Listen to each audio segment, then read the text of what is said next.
ಭಾಗವಹಿಸಿದಂತ ನನ್ನೆಲ್ಲ ಆತ್ಮೀಯ ಸ್ನೇಹಿತರುಗಳೇ, ನಿನ್ನೆ ಮಧ್ಯಾಹ್ನದ ಸಮಯದಲ್ಲಿ ಈ ದೇಶದ ಮುಕುಟ ಕಾಶ್ಮೀರ್ನ ಪಹಲ್ಗಾಮ್ನಲ್ಲಿ ಏನು ಜಿಹಾದಿ ಮನಸ್ಥಿತಿಯ ಧರ್ಮಾಂಧ ಉಗ್ರರ ಪೈಶಾಚಿಕ ಕೃತ್ಯವನ್ನ ಈ ದೇಶದ 130 ಕೋಟಿ ಜನ ಅಷ್ಟೇ ಅಲ್ಲ, ಇಡೀ ಜಗತ್ತಿನ ಎಲ್ಲ ರಾಷ್ಟ್ರಗಳು ಅತ್ಯಂತ ದುಃಖದಿಂದ ಕಣ್ಣೀರಿಟ್ಟಕ್ಕಂಥ ಪ್ರಸಂಗ ಅದು ನಿನ್ನೆಯ ದುರ್ಘಟನೆ. ಸ್ನೇಹಿತರೆ, ನಾವು ನಿನ್ನ ಮಾಧ್ಯಮದಲ್ಲಿ ನೋಡ್ತಕ್ಕಂಥ ಸಮಯದಲ್ಲಿ ನಮಗೆ ಹೆಂಗ ಅನಿಸ್ತಿತ್ತು ಅಂದ್ರ, ಬಹುತೇಕ ನಮ್ಮ ಮನೆಯೊಳಗೆ ನಮ್ಮ ಅಣ್ಣ ತಮ್ಮ ಯಾರೋ ಒಬ್ಬ ಹೋಗಿನೋ ಅಂದ್ರೂ ನಮಗೆ ಇಷ್ಟೇ ದುಃಖ ಆಗ್ತಿತ್ತು. ನಾವೆಲ್ಲರೂ ಯಾವ ರೀತಿ ಯಾವ ಮನಸ್ಥಿತಿಯಲ್ಲಿ ನಾವೆಲ್ಲರೂ ಇದ್ದೀವಿ ಅಂದ್ರ, ಮುಗುಲ್ ಕಡ್ಕೊಂಡು ನಮ್ಮ ತಲೆ ಮೇಲೆ ಬಿತ್ತವೇನೋ ಅಂತಕ್ಕಂಥ ಮನಸ್ಥಿತಿಯಲ್ಲಿ ನಾವೆಲ್ಲರೂ ಇಡೀ ದೇಶದ 130 ಕೋಟಿ ಜನ ಅತ್ಯಂತ ದುಃಖದಲ್ಲಿ ನಾವಿದ್ದೇವೆ. 2008 ನವೆಂಬರ್ 26, 27, 28 ಮುಂಬೈನ ತಾಜ್ ಮಹಲ್ ಹೋಟೆಲ್ನಲ್ಲಿ ನಡೆದಂತ ದುರ್ಘಟನೆ. 2014 ಫೆಬ್ರವರಿ 2019 ಫೆಬ್ರವರಿ 14 ಪುಲ್ವಾಮಾ ಸುಮಾರು 40 ಜನ ನಮ್ಮ ಸಹೋದರರನ್ನ ಬರೀ 3 ಸೆಕೆಂಡ್ ನಾವು ಕಳ್ಕೊಂಡಿವಿ. ಮುಂಬೈ ತಾಜ್ ಹೋಟೆಲ್ನಲ್ಲಿ ಸುಮಾರು 200 ಜನರಿಗೆ ಕಳ್ಕೊಂಡಿವಿ. 300 ರಿಂದ 400 ಜನ ಅಂಗವಿಕಲರಾದರು. ಬಂಧುಗಳೇ, ನಾವೆಲ್ಲರೂ ಧರ್ಮವೀರ ಸಂಭಾಜಿ ಮಹಾರಾಜರ ಛಾಯಾಚಿತ್ರ ನಾವೆಲ್ಲರೂ ನೋಡಿದ್ದೀವಿ. ಆ ಛಾಯಾ ಚಲನಚಿತ್ರದಲ್ಲಿ, ಅದು ಚಲನಚಿತ್ರ ಅಷ್ಟೇ, ಈ ದೇಶದ ಅನೇಕ ಇತಿಹಾಸ ತಜ್ಞರು ಏನ್ ಹೇಳ್ತಾರಪ್ಪ ಅಂದ್ರ, ಆ ಛಾಯಾಚಿತ್ರದೊಳಗ ಸಂಭಾಜಿ ಮಹಾರಾಜರಿಗೆ ಯಾವ ರೀತಿ ಕಗ್ಗೋಲೆ ಮಾಡಿದ್ರು, 40 ದಿವಸ ಕಣ್ಣು ಕಿತ್ತೋದ್ರ ಮುಖಾಂತರ, ಉಗುರು ಕಿತ್ತೋದ್ರ ಮುಖಾಂತರ ಕಗ್ಗೋಲೆ ಮಾಡಿ ಕೊರೆದ್ರು, ಅದ್ರ ಚಾರಣೆನು ಛಾಯಾಚಿತ್ರದೊಳಗೆ ತೋರಿಸಿಲ್ಲ ಅಂತ ಹೇಳಿ ಈ ದೇಶದ ಇತಿಹಾಸ ತಜ್ಞರು ನಮಗೆ ಹೇಳಿದ್ರು. ಆ ಚಲನಚಿತ್ರದ ಆ ಕ್ಷಣಗಳು ನಾವಿನ್ನೂ ಮರ್ತಿಲ್ಲ. ಪುಲ್ವಾಮಾ ಘಟನೆಯಲ್ಲಿ 40 ಜನ ನಾವು ಕಳ್ಕೊಂಡಿದ್ದೀವಿ, ಆ ದುಃಖದೊಳಗೆ ನಾವಿನ್ನೂ ಇದ್ದೀವಿ. ಆದ್ರೆ ನೋಡೋದ್ರೊಳಗ ನಿನ್ನ 28 ಜನ ಅದು ಯಾವ ರೀತಿ ಹೆಣ ಆಗ್ತಾರಂದ್ರ, ಅವ್ರ ಹೆಣತಿದೇರ್ ಎದ್ರ, ಅವ್ರ ಮಕ್ಕಳು ಎದ್ರ ಅವ್ರಿಗೆ ಕೊಲೆ ಮಾಡ್ತಾರ. ಏನ್ ಕೇಳ್ತಾರ, ನೀ ಹಿಂದೂ ಇದ್ದಿ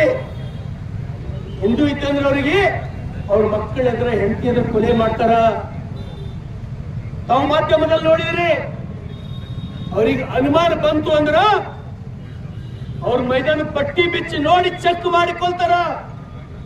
ಅಂದ್ರೆ ಅದ್ರ ಉದ್ದೇಶ ಏನು, ನಾವು ಯಾರಿಗೆ ಹೊಡಿತೀವಿ ಅದ್ರದಾಗ ಒಬ್ಬ ಮುಸ್ಲಿಮರು ಸಾಯ್ಬಾರ್ದು, ಸತ್ತವರೆಲ್ಲ ಹಿಂದೂಗಳೇ ಇರಬೇಕು, ಇದ್ರ ಉದ್ದೇಶ ಅವ್ರದು. ನಮಗನ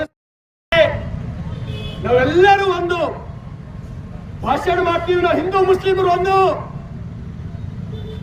ಭಾಯಿಚಾರ ಸರ್ ಹೆಂಗೆ ಹೋಗಿ ಉತ್ತರ ಕೊಡ್ರಿ. 28 ಮಂದಿ ಏನು ಸತ್ತಾರಲ್ಲ, ಈ ಭಾಷಣ ಹೋಗಿ ಅವ್ರ ಮನೆ ಮುಂದೆ ಹೋಗಿ ನಿಂತು ಮಾಡ್ರಿ.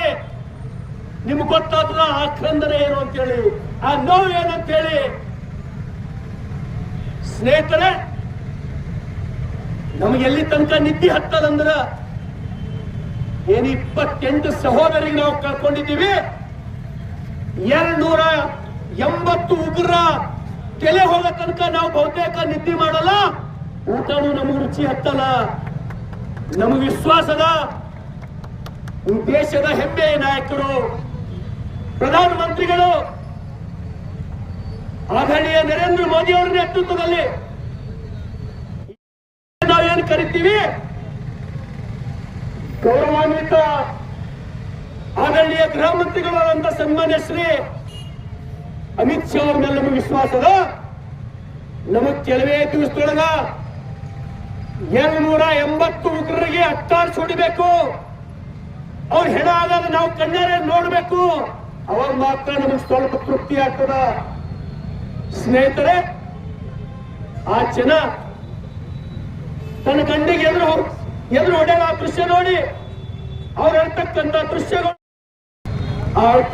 ದೃಶ್ಯಗಳು ನಾವು ಮಾಧ್ಯಮದಲ್ಲಿ ನೋಡಿದಾಗ ಎಲ್ಲಿದ್ದೇವಪ್ಪ ನಾವು, ಯಾವ ದೇಶದೊಳಗಿದ್ದೀವಿ ನಾವು, ಇಲ್ಲಿ ಎಂತ ಕೆಟ್ಟ ಪರಿಸ್ಥಿತಿಯಪ್ಪ ನಮಗಂತೇಳಿ ಉಕ್ಕಿ ಬರ್ತದೆ ನಮಗ.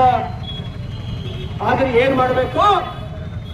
ಇವತ್ತು ಅನೇಕ ಜನ ಆ ಉಗ್ರರು ಬಂದು, ವಿಶೇಷವಾಗಿ ಕರ್ನಾಟಕದವರು 3 ಜನ, ಅವರು ಕರ್ನಾಟಕದವ್ರು ಇದ್ದರೇನು, ಜಮ್ಮು ಕಾಶ್ಮೀರದವ್ರು ಇದ್ದರೇನು, ತಮಿಳುನಾಡವ್ರು ಇದ್ದರೇನು, ಅವ್ರು ನಮ್ಮ ಸಹೋದರರು.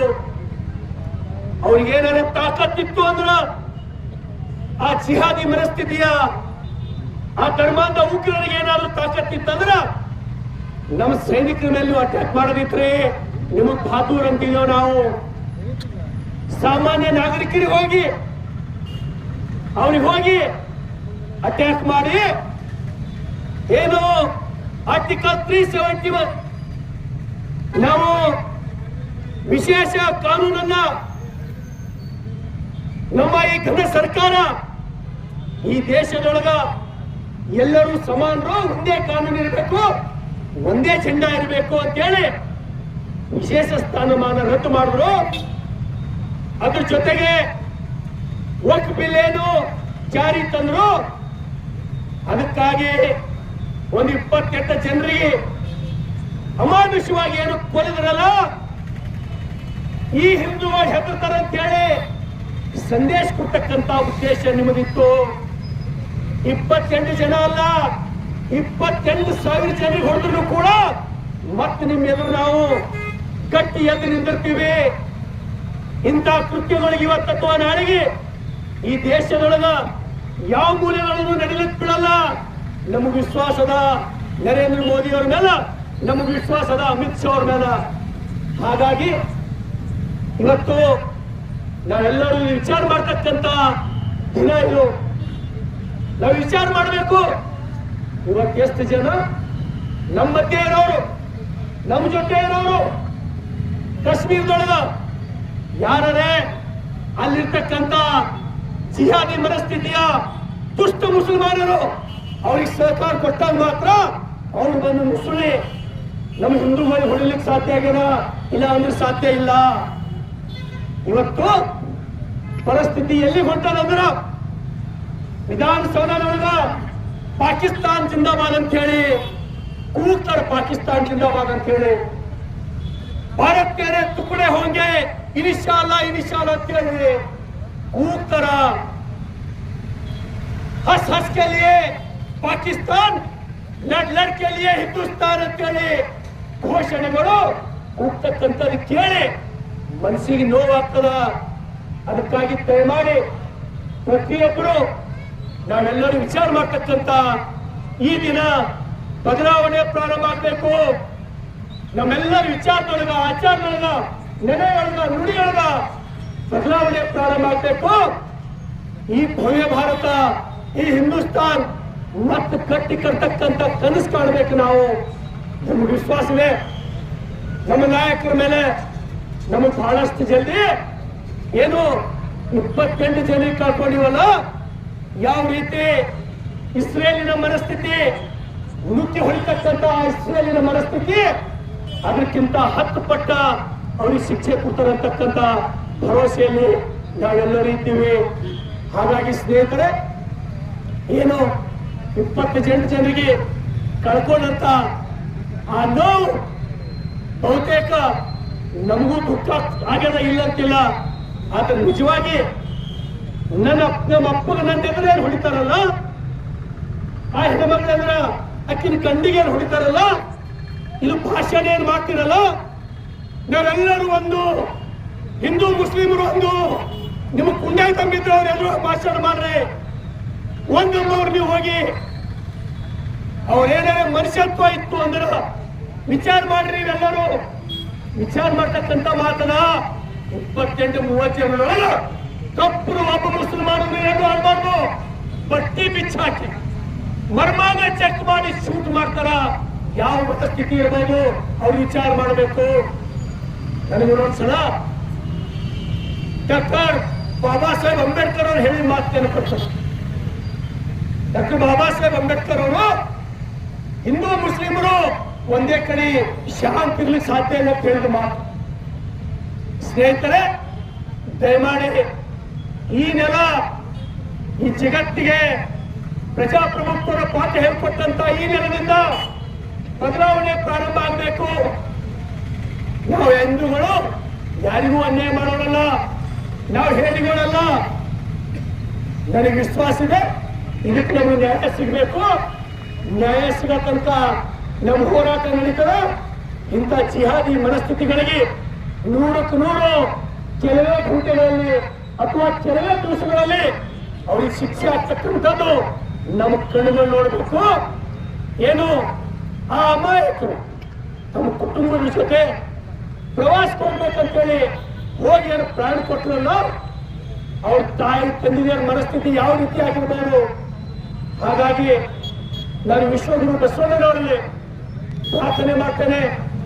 ಆ ಕುಟುಂಬದ ಜೊತೆ, ಆ 28 ಕುಟುಂಬದ ಜೊತೆ ಇಡೀ ಬಸವ ಕಲ್ಯಾಣದ ಮಹಾಜನತೆ, ಇಡೀ ಕರ್ನಾಟಕ ರಾಜ್ಯ, ಇಡೀ 130 ಕೋಟಿ ಜನ ಆ ಕುಟುಂಬದ ಜೊತೆ ನಾವು ಗಟ್ಟಿಯಾಗಿ ನಿಲ್ತೇವೆ. ಇವತ್ತೇನು ಅವ್ರ ಈ ಮನಸ್ಥಿತಿ ಏನ್ ತೋರ್ಸಾರಲ್ಲ, ನೀವು 28 ಮಂದಿ ಅಲ್ಲ 28,000 ಮಂದಿ ಹೊಡಿದ್ರೆ ಮಕ್ಕಳು ನಾವು ಎತ್ತು ನಿಂತಿರ್ತೇವೆ. ನಾನು ಒಬ್ಬ ಶಾಸಕನಾಗಿ ನನಗೇನು ಅನಿಸ್ತಪ್ಪ ಈ ವಿಷಯದೊಳಗ ಏನ್ ಹೇಳ್ಬೇಕು ಅನಿಸ್ತ ಅಂದ್ರ, ನಾನು ಒಬ್ಬ ಜವಾಬ್ದಾರಿ ವ್ಯಕ್ತಿಯಾಗಿ ಬರ್ತಕ್ಕಂಥ ಮಾತೊಳಗ 8 ಆಗಲಿ 10 ಆಗಲಿ 12 ಆಗಲಿ ಮಕ್ಕಳು ಹೇಳ್ತಕ್ಕಂಥ ಕೆಲಸ ಮಾಡ್ರಂತೇಳಿ ನನಗೆ ಸುಳ್ಳೆ ಕೊಡ್ಬೇಕಂತ ಹೇಳಿ ಒಂದೊಂದ್ಸಲ ನೋವು ಒಂದ್ಸಲ ಅದು ಏನಾಗ್ತದಾಲಿ ನಾವ್ಯಾರು ಫ್ಯಾಮಿಲಿ ಪ್ಲಾನಿಂಗ್ ಮಾಡೋದಾಲಿ, ನಮ್ಗೆ 2 ಮಕ್ಕಳು ಸಾಕು, ನಮ್ಗೆ 3 ಮಕ್ಕಳು ಸಾಕು ಇಲ್ಲ, ಈ ಮನಸ್ಥಿತಿಯಿಂದ ಹೊರಗೆ ಬರ್ಬೇಕು. ಈ ದೇಶ ಉಳಿಬೇಕಂದ್ರೆ ಹೊರಗೆ ಬರ್ಬೇಕು, ಇಲ್ಲಾಂದ್ರೆ ಈ ದೇಶ ಉಳಿದಾಲಿಲ್ಲ.